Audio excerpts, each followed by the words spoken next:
Around Dodge City and in the territory on West, there's just one way to handle the killers and the spoilers, and that's with a U.S. Marshal and the smell of Gunsmoke.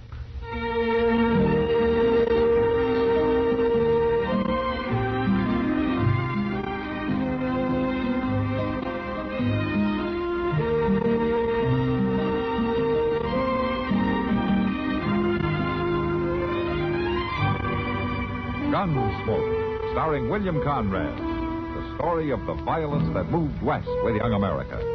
And the story of a man who moved with it. I'm that man. Matt Dillon, United States Marshal. The first man they look for and the last they want to meet. It's a chancy job, and it makes a man watchful. And a little lonely.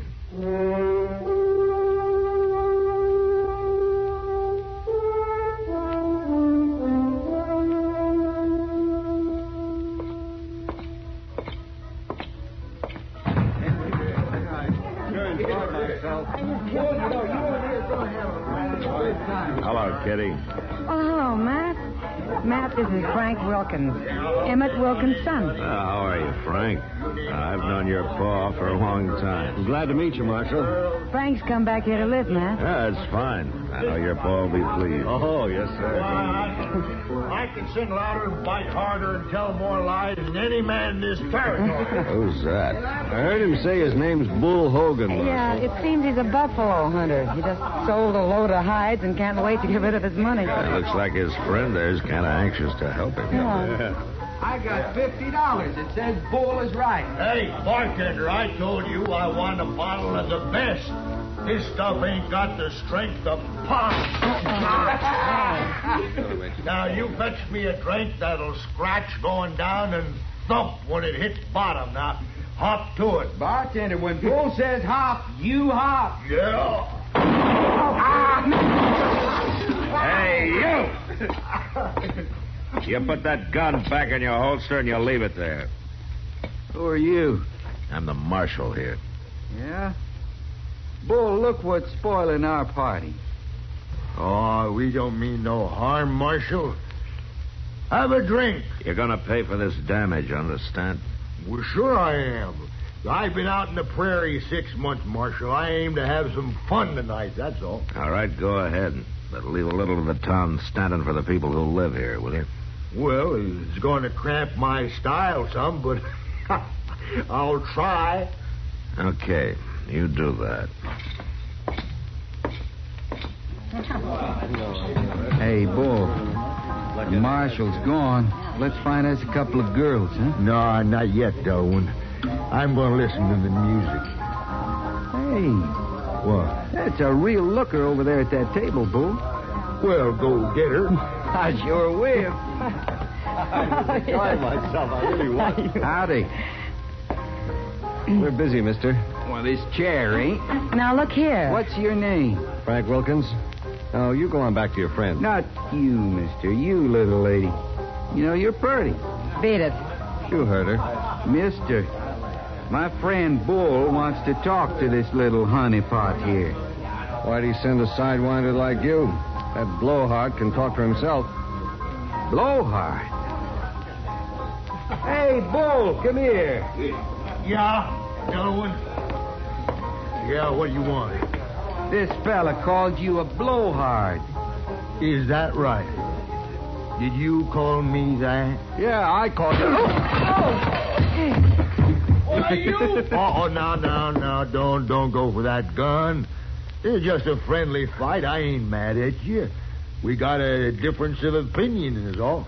Hit him again, Bull. Why, sure, but not here. Like the marshal said, no need to bust up the place. We'll go outside.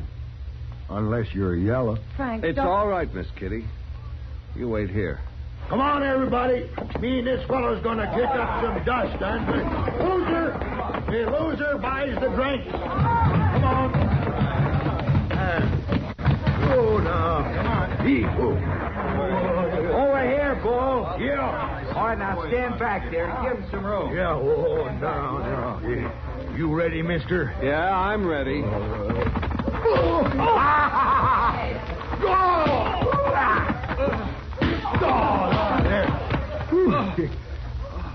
Well, come on, fella. Get up. He can't. You whipped him good, Bull. Why, that wasn't hardly no fight at all. Shucks, we can't wait around for him to buy the whiskey. I'll buy it. Drinks for everybody. Inside. Everybody inside now. Hey, Dillon, come on here. Dump some water on that fella. Sure, Bull.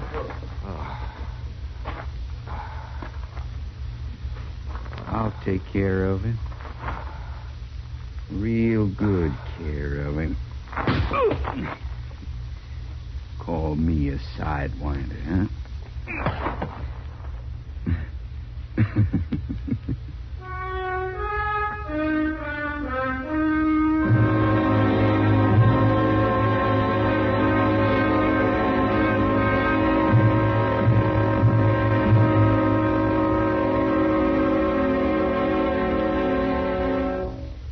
Now, just listen a minute, if you will. I've got a little story to tell you. Well, it's not so little. It's sort of a tall tale. It's about a Navy hero. Alfred Bullrod Stormalong was his name. Oh, he was a legend, he was. Where he was born doesn't matter, but he was first heard of in Boston Harbor. That was when he signed on as a member of the crew of a ship called the Lady of the Sea. Now, old Stormalong stood 30 feet tall and had muscles in his arms big as powder kegs. And when the good captain got a look at him, he said to the rest of the crew, "Here's an able-bodied seaman for you." Then he entered Alfred Bullrod's name in the log as Stormalong, A.B. Somebody realized that the A.B. could also stand for able-bodied, and they sort of picked it up. And for a long time, seamen would put that A.B. after their own names, meaning able-bodied seamen. Yes, sir. Well, old Stormalong was a great sailor, he was. And it wasn't many a year before he captained his own ship. The Courser it was, one of the biggest afloat. Why, it was so long from stem to stern, it took a man on horseback 24 hours to make the trip. The mast was hinged so as to let the sun and the moon get by. Took a man a week to climb the riggings. Yes, sir. The Courser was a big one. And Stormalong's skill as a sailing man became known throughout the 7 seas. One of his greatest feats was taking the Courser through the English Channel. Seems the channel was only about 2 inches wider than his ship at high tide. But old Stormalong was up to the problem. You bet he was. He bought all the soap in Holland, and he and his men greased down the sides of the Courser. Well, sir, it slipped through that old channel as slick as a whistle. Didn't damage it one bit. But so much of that soap rubbed off onto the English coast that to this day, the cliffs of Dover are white. Of course, you believe me, don't you? Say, isn't it nice being citizens of a country where you can laugh and talk about things free as a breeze, and write and read and worship, too? Yes, sir. Maybe you don't think about it much, but you should.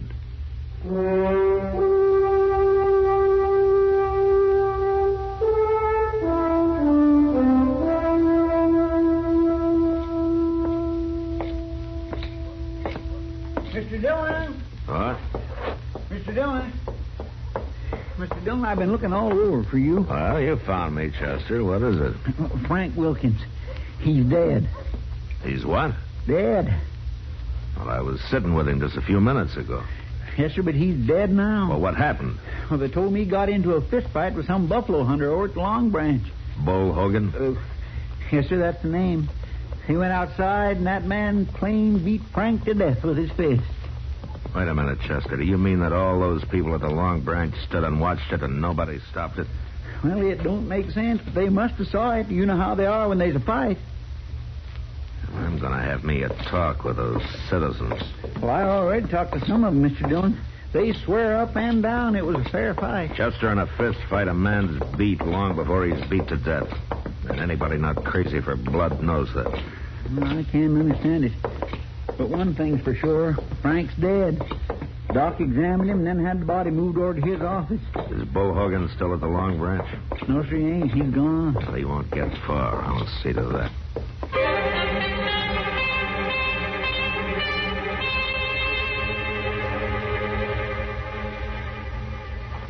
Delwyn? That you? Yeah, it's me, boy. I got your horse hid in them trees. You better get going. Delwyn, I come into Dodge City to have me a good time. This ain't no fun sneaking out here to the edge of town, hiding in the dark. Ain't having me no fun at all. Well, it's better than being hung, ain't it? You killed that man. Well, I didn't mean to. That don't make no difference. He's dead. You're stronger than you think you are. I never seen a man hit so hard. I can swing faster and hit harder than any other man in this territory. Keep your voice down, Bull. Being strong won't do you no good at the end of a rope. Well, it was a fair fight. That don't matter. They aimed to hang you, Bull. You didn't see how they was all looking at you, cold like. Why, if I hadn't have made you leave that saloon when I did, they'd have closed in on you then and there. I'm the only friend you got, Bull. Delwyn, you ought to tell them that I didn't mean to do it. That wouldn't do no good. Not now. Your only chance is to get out of town till they cool off. Now, come on. Lucky I remembered seeing that old sod hut upriver on my way in. It's a good place to hide. You reckon I can find it? You go just like I told you, and you'll find it. I don't want no thanks for this, Bull. I'm risking my neck to help you, but that's what friends are for. Stay here in town and see how the wind blows. Tomorrow I'll ride out and let you know. Bring some grub and a bottle, huh? Sure. Now get going. I ain't never run away from nothing before in my whole life. You ain't running away, Bull. You're being smart. I ain't never tried that before, neither. I hope it works.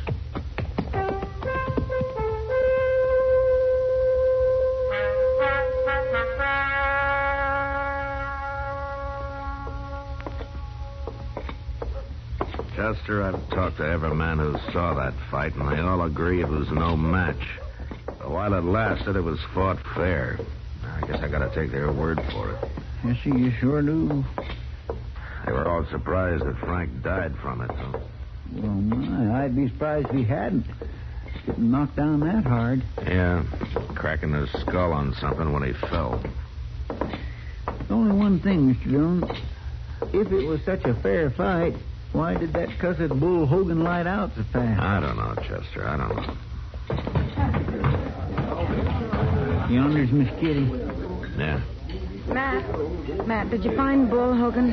He left town, Kitty. I'm gonna trail him in the morning. Oh, Mr. Wilkins stopped in to see me. Well, he don't blame you none for what happened, Miss Kitty. Oh, no, Chester. He was just real broken up about his son. Matt, did you know he's offered $1,000 reward for Bull Hogan? Yeah. I wish he hadn't. Well, it's easy to see how he feels. Matt, that Delwyn Casper's here. Yeah. Hey, Casper. First, I want you to tell me where Bull Hogan is. And then I want you to get out of Dodge and don't come back. I don't know where he is, Marshal. How would I know? You were bragging about being his friend. Me? Well, I never laid eyes on Bull Hogan till tonight. I ain't no friend of his. You left here together, didn't you? But we went separate ways. Bull hightailed it right on out of town. Me, I just stepped out for a while because the climate here didn't seem healthy. It hasn't changed. Now, look, Marshal, I didn't do nothing tonight except go along with the crowd for a little fun. You got no cause to ride me. You started that fight, Casper. Well, I didn't finish it. Bull Hogan done that. There ought to be some way to prove I'm no friend of his. Tell me where he went. If I knew, I would. I sure would. I hear the father of that poor fella Bull killed has put up $1,000 reward for him. Is it true? Yeah, it's true. Marshal, could I clear myself if I helped you trail Bull? You're going to be busy traveling, remember? Now, you get out of here, and if I see you again tonight, I'll lock you up. You'll be out of town at daybreak. You're a hard man, Marshal. You ain't fair. I said get up. Well, you got rid of him, Matt. Yeah, it was a pleasure, Kitty. Casper just ain't no good at all. I sure would hate to be laying helpless somewhere and have him find me. Well, that's a good way to put it, Chester.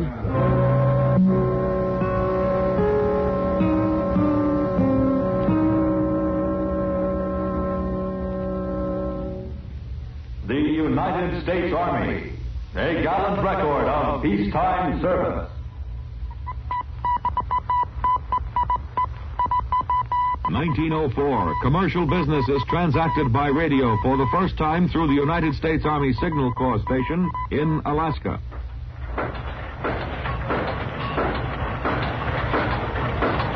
American industrial might is based on the technique of mass production, which began with the manufacture of rifles by the United States Army in the 1820s.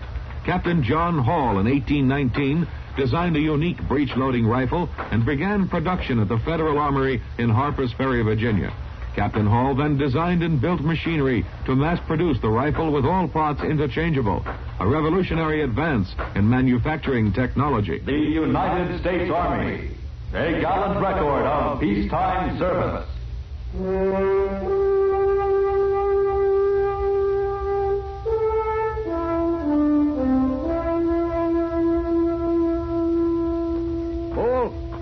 Hey, Bull. Is that you, Dillon? You got here early. Yeah. I see you found the hut. There's nothing to it. You gave me real good directions, Dillon. What's the news? You don't look good for you, Bull. They got a $1,000 reward out. No, it was a fair fight. It ain't like I done murder. They think you did. It's the same thing. Did you bring me something to eat? No. I thought about it. I decided not to waste the money.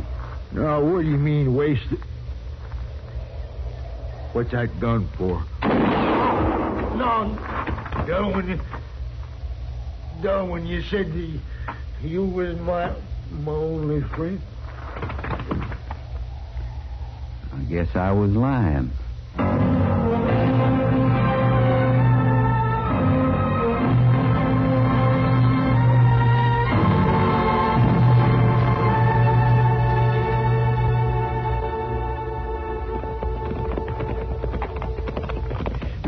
I swear I just don't understand you today. First off, you run that Dillon Casper out of town, then we meet him out here heading back to Dodge, and you tell him it's all right. Well, he says he got Bull Hogan. He claims the reward. Yeah, and you just look at him and nod, just say that money's all his right now. You think he really got Bull Hogan? There's no doubt about it. All we gotta do now is get him.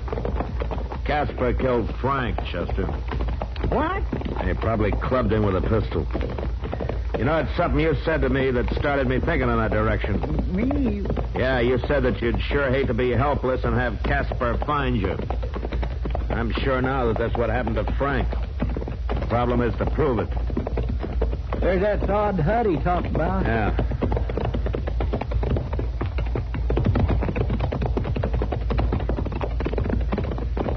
My goodness, there's Bull, too.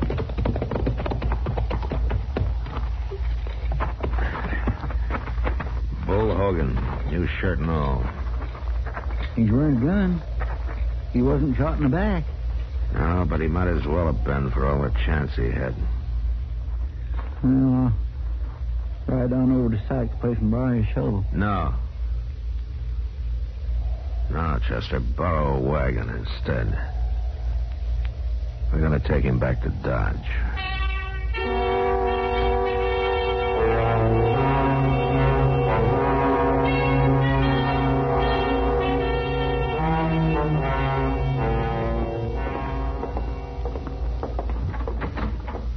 Here he is, Mr. Dillon.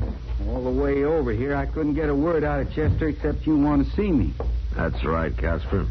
Well, do I get my reward? I think you could say that. Then you found Bull. Yeah, we found him. We had quite a time bringing him in, though.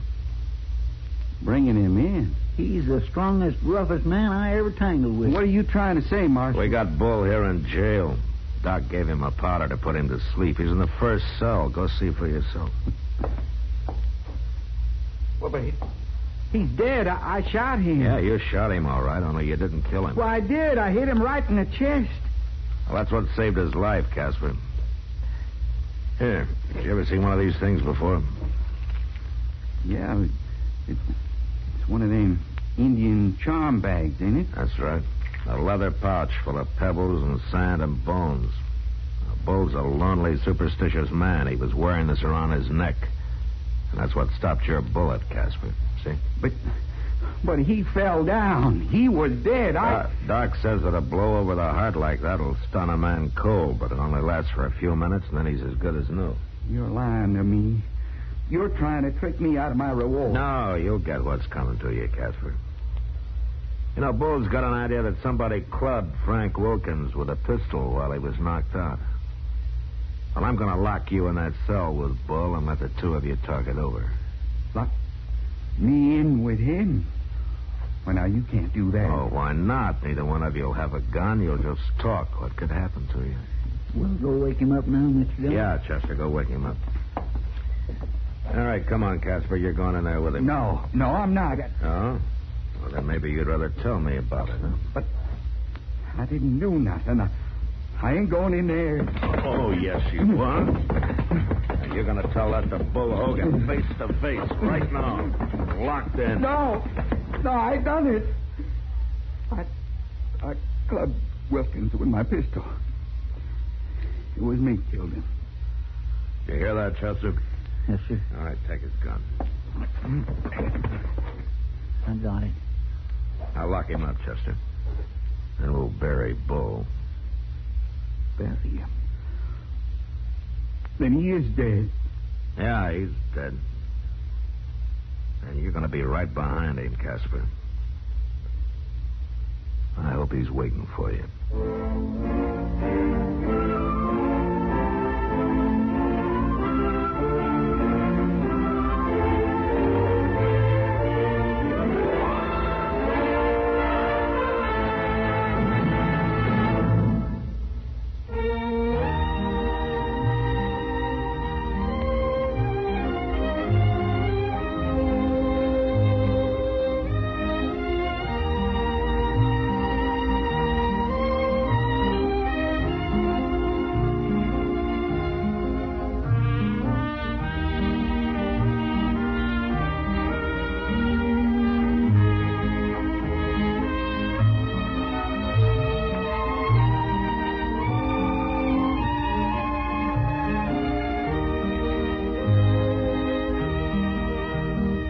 Gunsmoke. Produced and directed by Norman MacDonnell, stars William Conrad as Matt Dillon, U.S. Marshal. The music was composed and conducted by Rex Corey.